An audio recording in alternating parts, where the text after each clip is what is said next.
देशभक्ति गीत ऐ मेरे वतन के लोगों भारत चीन युद्ध के बाद लिखा गया था। ये गाना भारत के सबसे मशहूर देशभक्ति गीतों में एक है। 27 जनवरी 1963 को जब लता मंगेशकर ने इसे राष्ट्रपति डॉक्टर एस राधाकृष्णन और प्रधानमंत्री जवाहरलाल नेहरू की मौजूदगी में दिल्ली के नेशनल स्टेडियम में गाया था, तब नेहरू की आंखें नम हो गई थीं।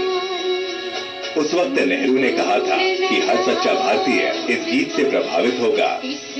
लेकिन आपको ये जानकर हैरानी होगी कि पहली बार में लता मंगेशकर ने ऐ मेरे वतन के लोगों गीत को गाने से इनकार कर दिया था। तब आशा भोसले को इसे गाने के लिए बुलाया गया। जब आशा भोसले ने ये गीत सुना तो उन्होंने लता से कहा था कि वही इस गाने को बेहतर ढंग से गा सकती है। इस गाने से जुड़ा एक और दिलचस्प किस्सा है। इस गीत को लिखने वाले कवि प्रदीप ने बताया कि जब ये गाना मेरे दिमाग में आया था तब मैं बॉम्बे के माहिम बीच पर टहल रहा था। उस वक्त मेरे पास कोई कलम या कागज नहीं था, इसलिए मैंने वहां से गुजर रहे एक अजनबी शख्स से कलम मांगी और सिगरेट की डिब्बी के एल्यूमिनियम फॉइल पर इस गाने की पंक्तियां लिख ली थी।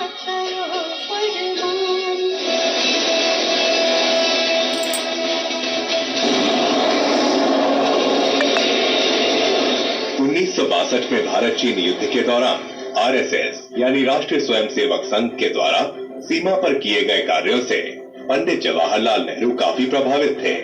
इसी वजह से उन्होंने आरएसएस कार्यकर्ताओं को 26 जनवरी 1963 को होने वाली गणतंत्र दिवस की परेड में शामिल होने का न्योता भेजा था।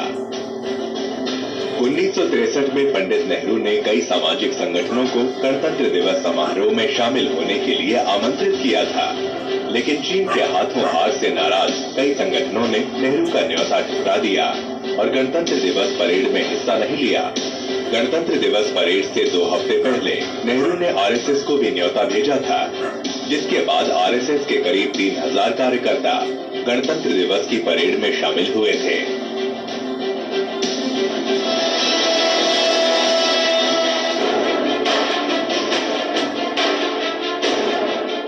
बंटवारे के बाद से ही जम्मू कश्मीर की राजनीति में उठापटक जारी थी, लेकिन 1963 में एक ऐसी घटना हुई जिससे कश्मीर ही नहीं बल्कि पूरा हिंदुस्तान, पाकिस्तान और पूर्वी पाकिस्तान भी दहल उठा। हुआ यूं कि श्रीनगर की हजरत बल दरगाह में रखी पैगंबर मोहम्मद साहब की आखिरी निशानी मुए मुकद्दस अचानक गायब हो गई। 26 और 27 दिसंबर 1963 की रात दरगाह से हजरत मोहम्मद पैगंबर साहब की आखिरी निशानी के तौर पर रखा उनकी दाढ़ी का मुकद्दस बाग, जिसे मुए मुकद्दस के नाम से जाना जाता है, वो रहस्यमय ढंग से गायब हो गया। ये घटना बहुत बड़ी थी, लिहाजा पूरा कश्मीर सुलग उठा। घटना के अगले ही दिन 50,000 लोग काले झंडे लेकर दरगाह के सामने इकट्ठा हो गए। कश्मीरी नेताओं ने लाल चौक पर सभाएं की, जिनमें 1 लाख लोग जुटे। गुस्साए लोगों ने कश्मीर रेडियो स्टेशन जलाने की भी कोशिश की। पूर्वी पाकिस्तान, जिसे अब बांग्लादेश के नाम से जाना जाता है, वहां दंगे भड़क गए, जिसमें तकरीबन 400 लोग मारे गए। जान खतरे में देख हजारों हिंदुओं ने भारत की ओर पलायन कर दिया। पाकिस्तान के कराची में जिन्ना की मजार तक जुलूस निकाला गया। एक हफ्ते तक हिंसा और हंगामे के बाद आखिरकार 4 जनवरी 1964 को मुए मुकद्दस वहीं से मिला जहां से चोरी हुआ था। लेकिन तब से लेकर आज तक ये रहस्य बना हुआ है कि आखिर उसे चोरी किसने किया था।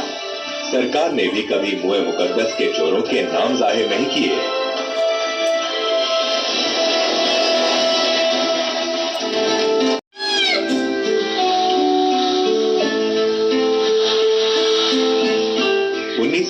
में मोर को भारत का राष्ट्र पक्षी चुना गया था। राष्ट्र पक्षी के चयन की तैयारी 1961 से ही शुरू कर दी गई थी। 1961 में भारतीय वन्य प्राणी बोर्ड की मीटिंग में राष्ट्रीय पक्षी के चयन के लिए सारस, ब्राह्मणी, बस्टर्ड और हंस के नामों पर चर्चा हुई, लेकिन इन सब में मोर को सर्वश्रेष्ठ मानकर उसका नाम चुना गया था। मोर को राष्ट्र पक्षी चुनने के कई कारण थे, जैसे राष्ट्र पक्षी उसे चुना जाता था जो देश के सभी हिस्सों में मौजूद हो। आम आदमी जिस पक्षी को आसानी से पहचान ले, वो पक्षी भारतीय संस्कृति और परंपरा का हिस्सा हो। मोर केवल एक सुंदर पक्षी ही नहीं है, बल्कि इसे हिंदू धर्म और मान्यताओं में काफी ऊंचा दर्जा हासिल है। मोर को भगवान कार्तिकेय का वाहन माना जाता है। मोर बहुत ही शांत और शर्मीला पक्षी है। सम्राट चंद्रगुप्त मौर्य के राज में जो सिक्के चलते थे, उनके एक तरफ मोर बना होता था। मुगल बादशाह शाहजहां जिस तख्त पर बैठता था, उसका आकार भी मोर जैसा था। इन सभी बातों को ध्यान में रखते हुए 26 जनवरी 1963 के दिन मोर को भारत का राष्ट्रीय पक्षी घोषित किया गया था।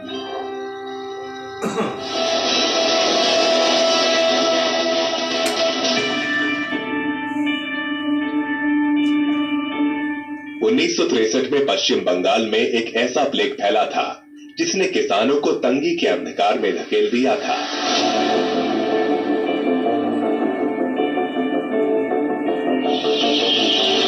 उस प्लेग का नाम था डक प्लेग, यानी कि बतख प्लेग। आजादी के बाद पश्चिम बंगाल में किसानों की आजीविका का मुख्य साधन बना बतख पालन। बतख पालन किसानों के लिए फायदेमंद व्यवसाय था। इससे किसानों की अच्छी कमाई होती थी। बतख पालन कम खर्चीला था और बतखों को बहुत देखभाल की जरूरत नहीं पड़ती थी। इस रोजगार में किसानों को बतख और अंडा दोनों बेचकर अच्छी कमाई होती थी। लेकिन 1963 में बतख पालन के धंधे पर प्लेग का साया पड़ गया।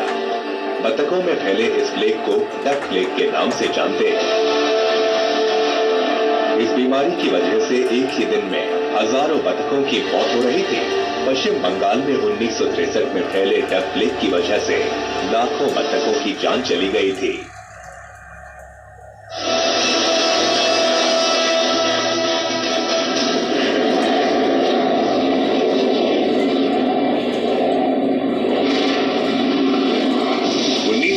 में भारतीय वायुसेना को मिला आसमान का प्रहरी मिकोयान गुरेविच मिग-21, जिसे मिग-21 के नाम से भी जाना जाता है। 1962 में भारत चीन युद्ध के बाद भारतीय सेना की ताकत बढ़ाने के लिए भारत ने सोवियत संघ से मिग-21 फाइटर प्लेन खरीदे। उस वक्त भारत के पास मिराज 3 और द स्टार फाइटर जैसे लड़ाकू विमान खरीदने के भी विकल्प थे, लेकिन भारत ने मिग-21 को चुना क्योंकि मिग-21 की निर्माण लागत कम थी। इसमें टेक्नोलॉजी के हस्तांतरण का प्रावधान था। मिग-21 सोवियत संघ के उन्नत लड़ाकू विमानों में से एक था। इसका वजन दूसरे लड़ाकू विमानों के मुकाबले कम था और इसकी मारक क्षमता भी औरों से अच्छी थी। आधुनिक टेक्नोलॉजी और बेहतर क्वालिटी का विमान होने की वजह से भारत ने उस वक्त कुल 874 मिग-21 विमानों को अपने बेड़े में शामिल किया था। इनमें से ज्यादातर विमानों को भारत में ही बनाया गया था।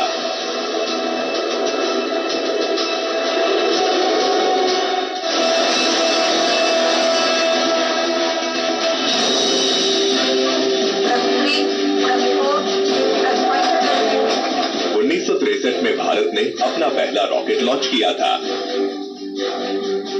हालांकि भारत में रॉकेट सिस्टम पर रिसर्च 1962 में ही शुरू हो गई थी। तब ये प्रोजेक्ट भूमि जहांगीर भाभा और विक्रम साराभाई के नेतृत्व में शुरू हुआ था। इस प्रोजेक्ट को सफलता मिली 21 नवंबर 1963 को, जब भारत ने तुम्बा से अपना पहला रॉकेट लॉन्च किया।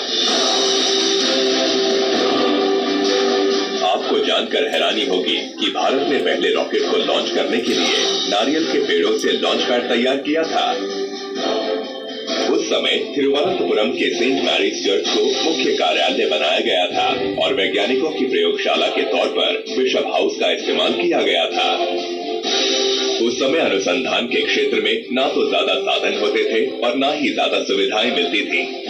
आपको जानकर आश्चर्य होगा कि भारतीय अंतरिक्ष अनुसंधान संगठन के वैज्ञानिकों ने पहले रॉकेट को एक स्थान से दूसरे स्थान तक ले जाने के लिए साइकिल का इस्तेमाल किया था और दूसरा रॉकेट, जो कि काफी बड़ा और भारी था, उसे लाने के लिए बैलगाड़ी का प्रयोग किया गया था। हालांकि तमाम मुश्किलों के बावजूद भारत ने अपना पहला साउंडिंग रॉकेट सफलतापूर्वक लॉन्च किया था।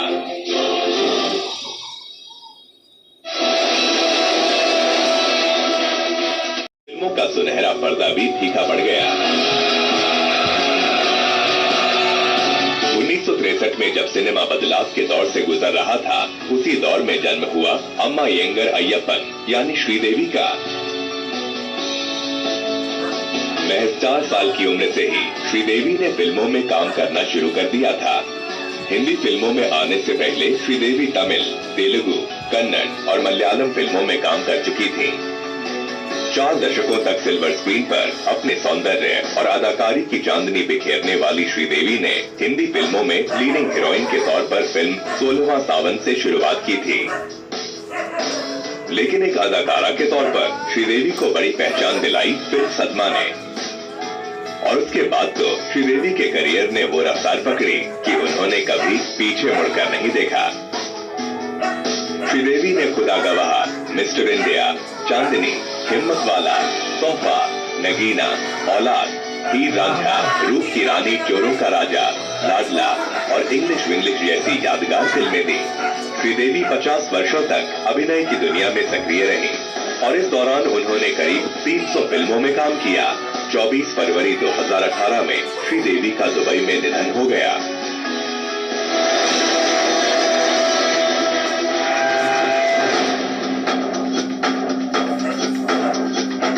1963 में यूपी में कांग्रेस के 2 धड़े हो गए। एक तरफ कमलापति त्रिपाठी तो दूसरी तरफ चंद्रभानु गुप्ता। चंद्रभानु गुप्ता को सीएम पद से हटा तो दिया गया, लेकिन उनकी धाक, उनकी पकड़ प्रदेश की राजनीति में इतनी ज्यादा थी कि सीएम वही बनता जिसे वो चाहते।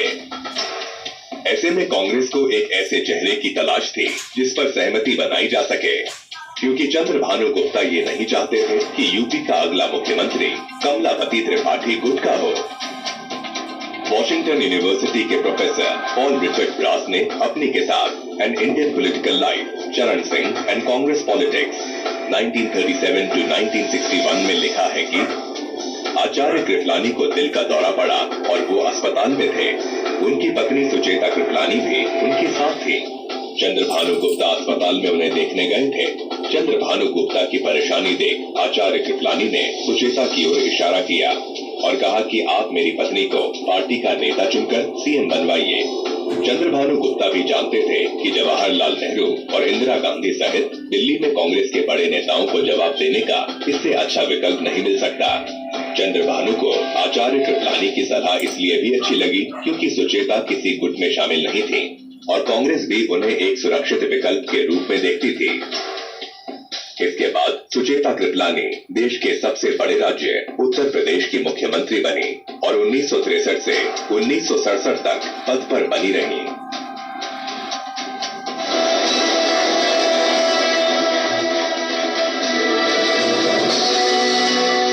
जनवरी 1963 को तत्कालीन प्रधानमंत्री जवाहरलाल नेहरू ने रिहंद बांध का उद्घाटन किया था और तब उत्तर प्रदेश के पहले मुख्यमंत्री पंडित गोविंद वल्लभ पंत के नाम पर इस बांध का नाम गोविंद वल्लभ पंत सागर रखा गया था।